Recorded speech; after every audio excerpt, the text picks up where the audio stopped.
Oke, halo semuanya. Hari ini kita bakal bahas sesuatu yang benar-benar mengubah peta permainan di dunia AI, khususnya soal cara AI melihat. Idenya tuh sebenarnya simpel, tapi radikal banget. Gimana kalau komputer bisa belajar mengenali gambar dengan cara yang persis sama kayak dia belajar membaca teks? Yuk kita bedah bareng-bareng gimana ceritanya sebuah model bahasa bisa menantang raja-raja computer vision. Nah, ini dia pertanyaan intinya. Pertanyaan yang memicu sebuah revolusi. Ini bukan cuma soal teknologi baru ya, tapi ini soal dua filosofi AI yang beda banget yang diadu satu sama lain. Jadi apa sih yang bakal terjadi kalau sebuah model yang jagonya bahasa, kita paksa buat memahami gambar? Oke, biar kita paham seberapa gilanya ide ini, kita perlu lihat dulu siapa sih yang lagi berkuasa di dunia computer vision waktu itu. Anggap aja ada juara bertahan yang nggak terkalahkan, tiba-tiba muncul penantang dari arena yang sangat berbeda. Yap, bener banget. Model-model kayak ResNet ini rajanya. Pokoknya kalau ngomongin klasifikasi gambar, mereka ini udah kayak standar emasnya. Nggak ada yang bisa ngalahin. Mereka tuh dirancang khusus, dituning dari awal buat ngertiin gambar. Dan hasilnya jago banget. Nah, disinilah ceritanya jadi seru. Transformer, arsitektur yang udah bikin geger di dunia teks lewat model kayak BERT atau GPT, tiba-tiba loncat pagar ke dunia gambar. Ini tuh ibarat seorang pujangga yang ahli merangkai kata, tiba-tiba disuruh jadi pelukis. Kira-kira bisa nggak ya dia? Jadi, apa sih yang bikin dua jagoan ini beda banget? Intinya tuh ada di cara mereka memulai. Di asumsi paling dasar yang mereka punya tentang dunia, sebelum mereka belajar apapun. Gampangnya gini, inductive bias itu kayak bekal atau contekan yang kita kasih ke AI dari awal, semacam insting buatan. Jadi sebelum si model ngelihat satu pun data, kita udah kasih tahu aturan main dasarnya. Kalau kamu ngelihat gambar, perhatiin deh area-area yang deketan dulu. Itu penting. Kira-kira gitu. Nah, disinilah perbedaannya kelihatan jelas banget. CNN itu ibarat dokter spesialis. Dia punya inductive bias yang kuat, piksel yang berdekatan itu pasti berhubungan. Jadi dia belajar dari detail-detail kecil dulu, baru digabungin jadi gambaran besar. Efisien banget. Sebaliknya, Vision Transformer atau Fight, ini kayak seorang generalis jenius. Dia nggak punya asumsi apa-apa. Kosong. Bagi dia, piksel di pojok kiri atas bisa jadi sama pentingnya dengan piksel di kanan bawah. Ini bikin dia super fleksibel. Tapi konsekuensinya dia butuh data yang luar biasa banyak buat belajar semuanya dari nol. Terus, gimana dong caranya model bahasa bisa membaca gambar? Nah, ini dia bagian paling jenius dari paper An Image is Worth 16 by 16 Words. Mereka nemuin cara buat menerjemahkan gambar ke dalam bahasa yang dimengerti oleh transformer. Coba bayangin deh, gimana kalau sebuah gambar itu kita anggap bukan sebagai satu lukisan utuh, tapi sebagai sebuah kalimat. Dan setiap kata dalam kalimat itu adalah sepotong kecil dari gambar tersebut. Kayak potongan-potongan puzzle. Ide simpel inilah yang jadi kunci buat ngebuka pintu bagi transformer buat masuk ke dunia computer vision. Oke. Proses teknisnya tuh cerdas banget. Gini cara kerjanya. Pertama, gambar itu kita gunting jadi potongan-potongan kecil, kayak ubin mozaik.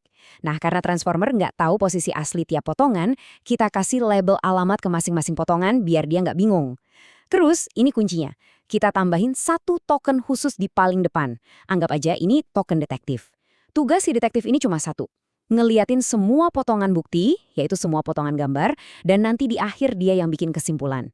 Rangkaian potongan ini kita masukin ke transformer, dan di ujung proses kita tinggal nanya ke si detektif. Jadi kesimpulannya apa? Dan dia bakal jawab misalnya, ini gambar anjing. Keren kan? Oke, pendekatannya keren. Baru banget. Tapi pertanyaan terbesarnya, apakah cara ini beneran berhasil? Apakah lebih baik? Nah, disinilah ceritanya sampai ke puncak, dan ada satu kejutan besar yang bergantung pada satu faktor. Sebelum kita lihat grafiknya, ingat kan perbandingan tadi? CNN punya bekal dari awal. Fit nggak punya sama sekali. Jadi gimana caranya dia bisa bersaing apalagi menang? Jawabannya cuma satu, data. Dan bener aja, lihat ini. Waktu dilatih di dataset yang cuma 1,3 juta gambar, padahal itu udah banyak banget loh. CNN kayak ResNet masih menang telak. Jelas bekal atau insting bawaannya itu berguna banget di sini. Dia nggak perlu belajar dari nol. Tapi lihat apa yang terjadi kalau kita kasih makan si Viti dengan data yang gila-gilaan banyaknya. 300 juta gambar. Tiba-tiba, situasinya berbalik 180 derajat. Vision Transformer bukan cuma ngejar, tapi langsung nyalip dengan telak. CNN ditinggal jauh di belakang. Ini adalah momen pembuktiannya. Jadi poin utamanya di sini apa? Keberhasilan Fiat itu sangat-sangat bergantung pada skala. Dia itu rakus banget sama data. Dia bisa belajar hubungan antar piksel yang jauh lebih rumit daripada yang diprogram di CNN, tapi dia butuh melihat jutaan bahkan ratusan juta contoh buat bisa sampai ke level itu. Penemuan ini tuh dampaknya lebih dari sekedar, oh ada model baru yang lebih bagus. Ini memicu pertanyaan yang jauh lebih dalam tentang cara kita sebaiknya membangun AI di masa depan. Yuk kita lihat implikasi besarnya. Inilah pelajaran paling pentingnya.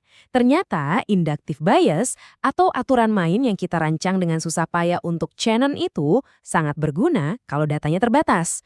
Tapi begitu kita punya data sebanyak lautan, mungkin cara terbaik adalah jangan kasih aturan apa-apa. Biarkan model generalis kayak VT menemukan aturannya sendiri.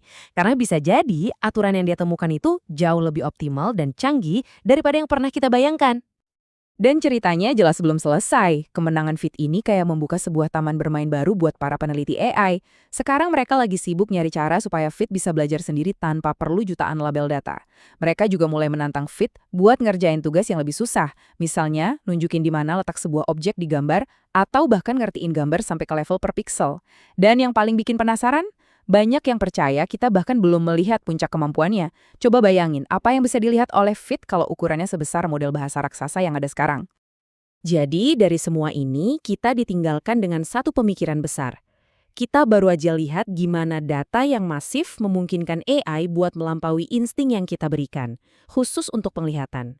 Ini mau nggak mau bikin kita bertanya-tanya, di bidang apa lagi ya, entah itu logika, kreativitas, atau cara bernalar, di mana asumsi-asumsi kita sebagai manusia justru jadi penghalang. Dan di mana AI kalau dikasih data yang cukup, suatu hari nanti bisa menemukan jalan yang jauh lebih baik. Sesuatu untuk kita renungkan. Terima kasih sudah menyimak.